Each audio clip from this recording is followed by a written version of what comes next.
लूंगा इसको, मैंने कहा था, तो कल विड्रॉ हो ही गया है। ऐसी और मैंने ये भी कहा कि जो काम एसीबी ने किया है पिछले 4 साल में,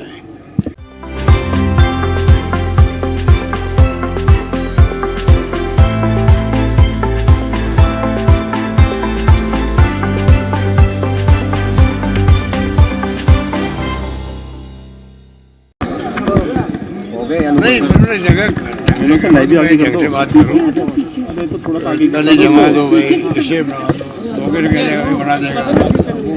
चलिए बोलिए।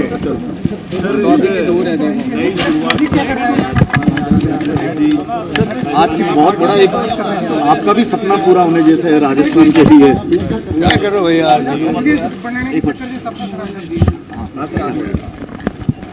नहीं, 5G का जो शुभारंभ हुआ उसमें प्रदेशवासियों में आज तो जयपुर, जोधपुर और उदयपुर में हुआ है। आने वाले वक्त में और जिले कवर होंगे, पूरा राजस्थान कवर होगा, तहसील तक जाएगा। तो आज तो पूरी क्रांति है।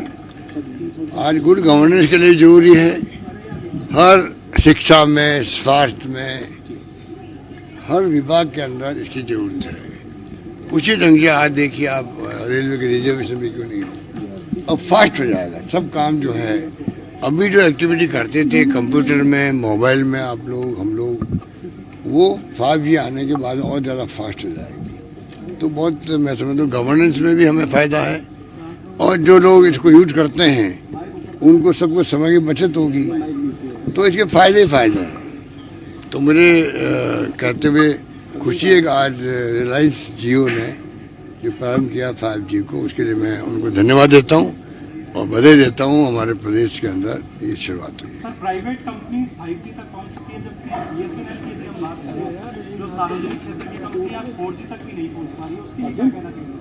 वो तो भारत सरकार से कभी मिलो, आप प्रधानमंत्री से मिलना हो कभी, उनको पूछिएगा कभी। सर कल आपने एक बड़ी आपकी बात पहुंचा सकते हैं। मेरा मानना है, अगर आप मुझे कहें कि सरकारी कंपनियों को भी पीछे नहीं रहना चाहिए, उनको भी, क्योंकि प्रतिस्पर्धा होती रहनी चाहिए, उससे और ज़्यादा क्वालिटी सुधरेगी, तो BSNL को भी आगे आना चाहिए, मेरा मानना है।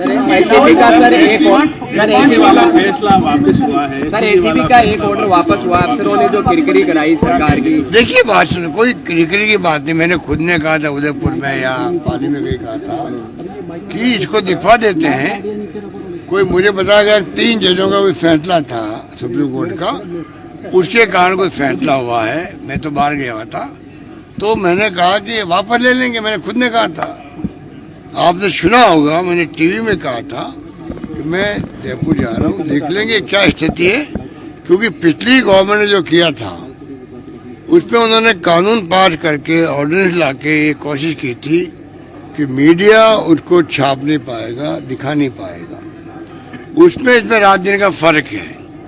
ये तो खाली सर्कुलर निकाल दिया इंटरनल उन्होंने।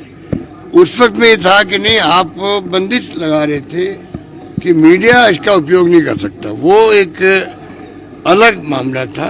इसलिए लोगों ने अभियान चलवाए, पत्रिका ने मेरे ख्याल से अभियान चलाया था, कई लोगों ने अभियान चलाए थे। इस बार जब मैंने सुना कि ये फैसला किया है डीजी जो एक्टिंग बने उन्होंने, मैं दिखवा देंगे इसके अंदर। अगर ये कोई अड़चन वाली बात है, मैंने खुद ने कहा मैं विड्रॉ कर लूंगा इसको, मैंने कहा था, तो कल विड्रॉ हो ही गया है।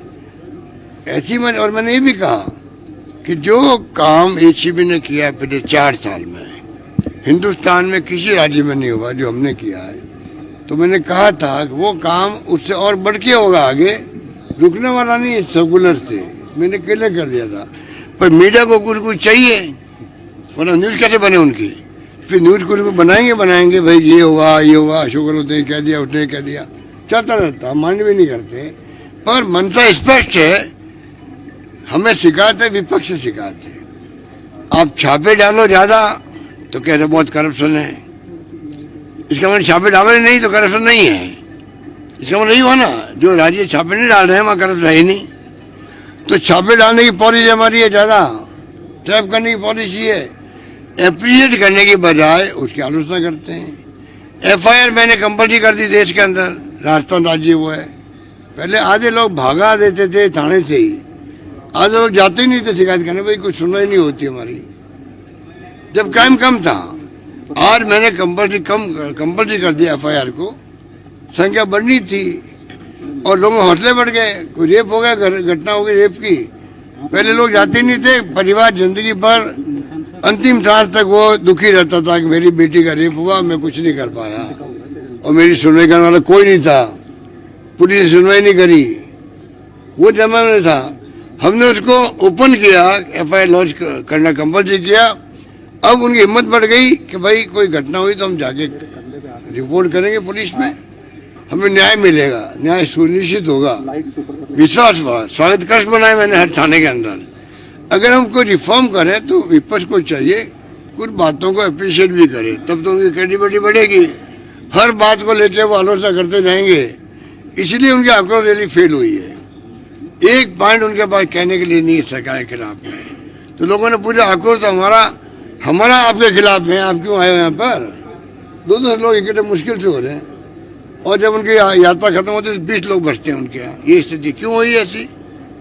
क्योंकि उन्होंने मतलब कोई इश्यू बना ही नहीं, उनका बनाने दिए ही नहीं हम लोगों ने। तो ये स्थिति है। कर्ज माफी के लिए आप किसानों के कर्ज माफी की आपने बात कही थी और किया भी है, लेकिन नेशनलाइज बैंकों के कर्ज माफी होते कल, जिसका आपने भी दुख जताया था, तो क्या प्राइम मिनिस्टर को पत्र लिखेंगे सर? नेशनल लिख चुके हैं हम लोग, पेपर लिख चुके हैं और लिख देंगे कि भाई नेशनल बैंक का भी किसानों का हिस्सा जो हम देंगे।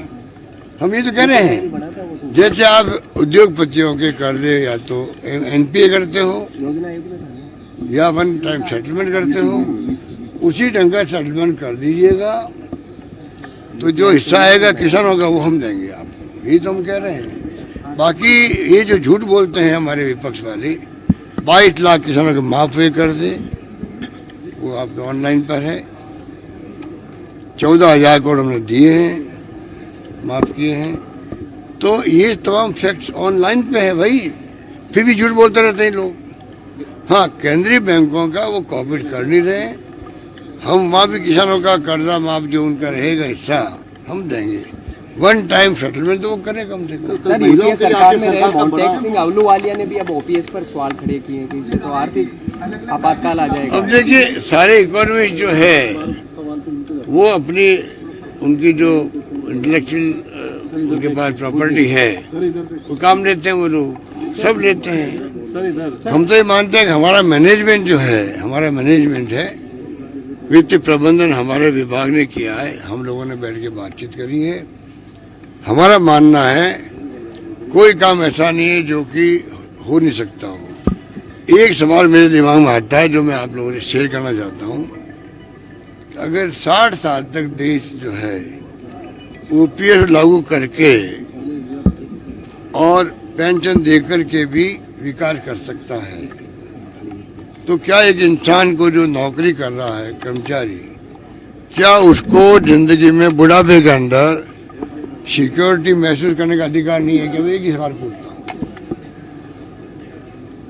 तो वो समझ के परे हैं। फिर आप बताइए सीएनएजी ने क्यों ऑब्जेक्शन किए? कोई नियम कायदे बनाए नहीं, 15 साल हो गए। क्यों ह्यूमन राइट कमीशन बोल रहा है कि इनके अन्याय हो रहा है, क्या होगा बुढ़ापे के अंदर इनका? जुडिशियल कमीशन है, जुडिशरी है, तो उनके कमीशन कह रहा है कि नहीं हम लागू नहीं करेंगे। उसका जवाब भी जो आलोचना करते हैं उनको देना चाहिए, भाई ये क्यों बोल रहे हैं? क्योंकि आज बताइए 35 साल किसे कहते हैं जिंदगी का, उसके बाद में घर पे कई सामाजिक व्यवस्था ऐसी है कि घरों में तकलीफ नहीं आती है, कई घरों में तकलीफ आती है। तो बुढ़ापे के अंदर पति पत्नी सोचे कि अब हम कहाँ जाएंगे, हमें तो पेंशन भी नहीं मिल रही है, इसलिए जो पेंशन नहीं मिल रही वो यार मांग कर रहे हैं। तो हमने हमारे दृष्टिकोण से पब्लिक इंटरेस्ट में किया।